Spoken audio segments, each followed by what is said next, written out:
Bonjour à tous. Aujourd'hui, nous avons un client qui nous a amené un Audi Q3 2 litres TDI 140 qui a apparemment un problème de filtre à particules. Donc là, vous pouvez observer sur le tableau de bord les voyants, donc le serpentin et le voyant moteur, plus le voyant spécifique au filtre à particules au centre du tableau de bord. Donc là, en l'occurrence, donc après diagnostic, le filtre à particules affiche un taux de suie supérieur à 40%. Donc à partir de ce moment-là, aucune régénération forcée n'est possible. Donc la seule solution qui est présentée au client par le concessionnaire, c'est le changement du filtre à particules. Or, aujourd'hui, euh, Refab propose une solution alternative au changement de filtre à particules qui sont très onéreux. Là, sur ces véhicules, nous sommes à entre 1005 et 2000 euros le filtre à particules d'origine constructeur.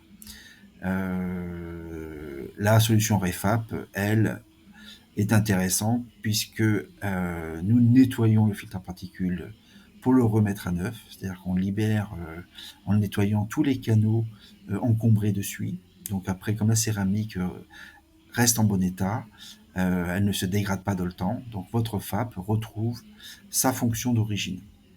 Donc ça, c'est tout l'intérêt. Donc pour 10 fois moins cher que le changement de filtre à particules. Donc c'est tout l'intérêt. Après, il reste évidemment la main-d'œuvre du garagiste, c'est-à-dire la dépose du FAP.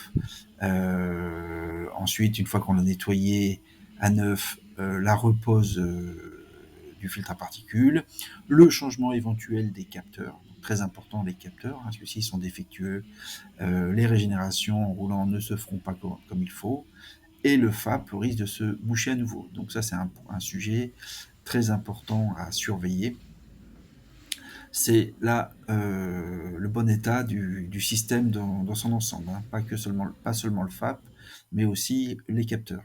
Donc le garagiste remonte le filtre à particules avec ou sans de nouveaux capteurs, en tout cas des capteurs vérifiés, réinitialise ensuite à la valise diagnostique le filtre à particules pour indiquer au calculateur que le FAP a été changé, même si il a été nettoyé à neuf, c'est comme s'il était neuf, donc il faut indiquer qu'il a été changé. Et là, le calculateur va vérifier de toute façon, va faire un test en roulant et effectivement, s'il se rend compte que le taux de suite est ramené à zéro, eh ben, il va accepter cette modification et c'est reparti comme neuf. Voilà.